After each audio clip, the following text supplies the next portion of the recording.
Hello everyone, hello sir, and today we will discuss the factors affecting polygraph accuracy. Our presentation is based on the activity titled Polygraph Under Pressure Analyzing Accuracy Factors. So what is polygraph tests? Polygraph tests are often used in investigations to detect deception, but their accuracy can be compromised due to various factors. In this presentation, we will analyze a specific case where accuracy was affected and provide solutions to improve reliability. For our analysis, we choose case 3, noisy testing environment causes inaccurate readings. In this scenario, a polygraph test was conducted in an environment with significant background noise. The distractions led in irregular psychological responses, making it difficult for the examiner to interpret the results accurately. Now, let's examine the key factors that contributed to the inaccuracy. So, the first factor affecting accuracy is the psychological responses. When a person is subjected to stress, their heart rate and blood pressure increase, which can mimic signs of deception. This is especially problematic when the suspect is naturally anxious, even if they are telling the truth. So next, we have environmental factors. In our chosen case, the polygraph test was conducted in a noisy setting.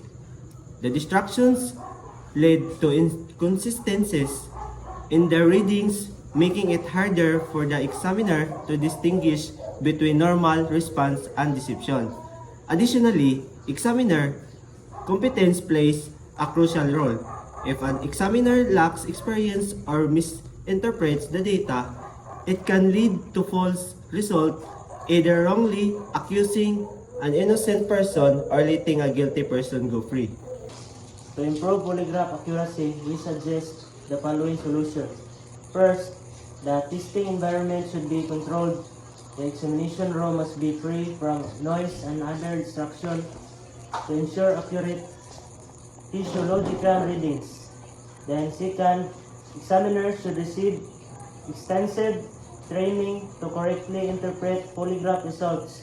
Understanding the differences between stress-related responses and actual deception can prevent errors. Lastly, polygraph tests should be the sole method of detecting deception. Additional verification methods such as behavioral analysis and AI-based lie detection can enhance reliability. So in conclusion, polygraph accuracy is influenced by multiple factors, including physiological and psychological conditions, examiner expertise, and the testing environment. While polygraphs can be useful, they are not infallible. By implementing better examiner training, improving test conditions, and using multiple verification methods, we can reduce inaccuracies and make polygraph tests more reliable.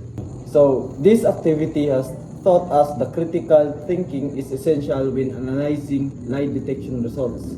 We should always consider external factors before making conclusions based on polygraph readings. So thank you for watching our presentation. We hope you find this analysis insightful. Thank you, sir. Thank you, sir.